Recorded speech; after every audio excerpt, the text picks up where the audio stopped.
भारतीय संसद की गरिमा अब सिर्फ किताबों में रह गई है। लोकसभा स्पीकर ओम बिरला के निजी कक्ष से जो वीडियो सामने आया है वो देखकर सदमा लग सकता है। 20 से 25 कांग्रेसी सांसद स्पीकर के चैम्बर में जबरन घुसे, चिल्लाए, गाली गलौज की और धमकियां तक दी। किरण रिजिजू का दावा है कि प्रियंका गांधी उकसा रही थी। क्या हुआ आखिर? कैसे सदन का पवित्र स्थान गुंडागर्दी का अखाड़ा बन गया? आइए समझते हैं पूरा घटनाक्रम। नमस्कार, आप देख रहे हैं द बेस्ट टॉक मीडिया और मैं हूं आपके साथ साध्वी दुबे। जब भी लोकसभा में गतिरोध होता है, स्पीकर दोनों पक्षों को अपने चैम्बर में बुलाते हैं। वहां गोपनीय बातचीत होती है, समाधान निकलता है और ये परंपरा दशकों पुराना है। लेकिन इस बार जो हुआ है वो इतिहास में पहली बार हुआ है।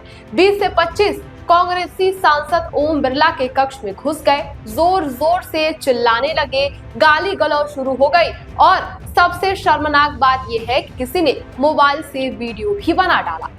ये वीडियो अब सोशल मीडिया पर खूब वायरल हो रही है। किरण रिजिजू ने बताया कि प्रियंका गांधी और केसी वेणुगोपाल भी वहां मौजूद थे और प्रियंका सांसदों को उकसा रही थी और जोर जोर से बोलो और आक्रामक हो जाओ। ये कोई साधारण बैठक नहीं थी, ये संसदीय मर्यादा की हत्या थी। रिजिजू ने और भी गंभीर खुलासा किया। उन्होंने बताया कि कुछ महिला सांसदों ने तो हद ही पार कर दी। उन्होंने स्पीकर को धमकाते हुए कहा कि प्रधानमंत्री को आने दो संसद में, हम दिखा देंगे उनके साथ क्या कर सकते हैं। ये केवल धमकी नहीं थी। इससे ठीक बाद एक और वीडियो सामने आया। उसमें दिखा कि जब प्रधानमंत्री मोदी सदन में आने वाले थे तब 4 से 5 महिला सांसद बैनर लेकर प्रधानमंत्री के आसपास खड़ी हो गई थी। इमरान मसूद उन्हें बुला रहे थे कि आओ, यहाँ आओ और बैठ जाओ। गिरिराज सिंह और अश्विनी वैष्णव हाथ जोड़कर विनती कर रहे थे कि प्लीज यहाँ मत खड़ी होइए, प्रधानमंत्री आ रहे हैं। लेकिन कोई नहीं हटा, सब पोस्टर लेकर वहीं डटी रही। बीजेपी सांसदों का आरोप है कि ये एक सोची समझी साजिश थी। योजना क्या थी? पहले दलित महिला सांसदों को आगे करो, फिर प्रधानमंत्री के करीब खड़ा रहो। अगर कोई टोके तो हंगामा मचाओ और फिर नैरेटिव बनाओ कि मोदी ने दलित महिला का अपमान किया है। ओडिशा से बीजेपी सांसद अपराजिता सारंगी ने कहा है कि अगर गलती से भी किसी महिला ने प्रधानमंत्री का कॉलर पकड़ लिया होता तो क्या माहौल बनता। पूरे देश में प्रचार होता कि नरेंद्र मोदी ने दलित महिला के साथ बदसलूकी की। ये खतरनाक राजनीति का खेल है जहां महिलाओं को ढाल की तरह इस्तेमाल किया जा रहा है। ये पहली बार नहीं है।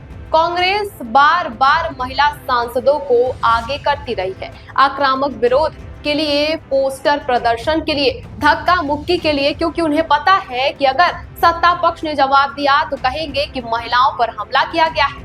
ये राजनीति नहीं, बदमाशी है। जब प्रियंका गांधी से पूछा गया तो उन्होंने कहा कि मैंने किसी को उकसाया नहीं, 1-2 सांसद ज्यादा नाराज थे, उन्होंने अपनी नाराजगी व्यक्त की, मैं तो चुपचाप बैठी थी। अंत में शांति से कुछ बातें कही, लेकिन वो ये मान रही है कि वहां मौजूद जरूर थी, तो फिर रोका क्यों नहीं? अगर वरिष्ठ नेता मौजूद हो और गाली गलौज हो रहा हो तो उनकी जिम्मेदारी बनती है कि उन्हें जरूर रोका जाए। इस बीच निशिकांत दुबे ने राहुल गांधी के खिलाफ एक बम फोड़ दिया है। उन्होंने सदन में सब्सटेंशियल मोशन पेश किया है। इसमें गंभीर आरोप लगाए गए हैं कि राहुल गांधी जॉर्ज सोरोस से साथ मिलकर देश तोड़ने की साजिश कर रहे हैं।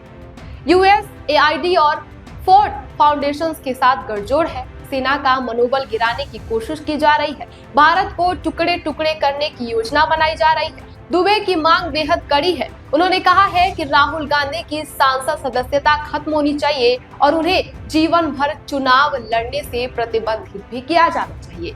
अब 3 बड़े सवाल खड़े हैं। पहला, क्या महिला सांसदों को जानबूझकर आगे किया जा रहा है?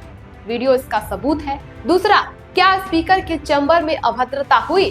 खुद प्रियंका गांधी ने माना कि वहां कुछ सांसद नाराज थे। तीसरा, क्या ये सब पहले से प्लान था? स्पीकर को धमकी देना, फिर प्रधानमंत्री के आसन पर खड़े होना, सब कनेक्टेड दिखाई देता है।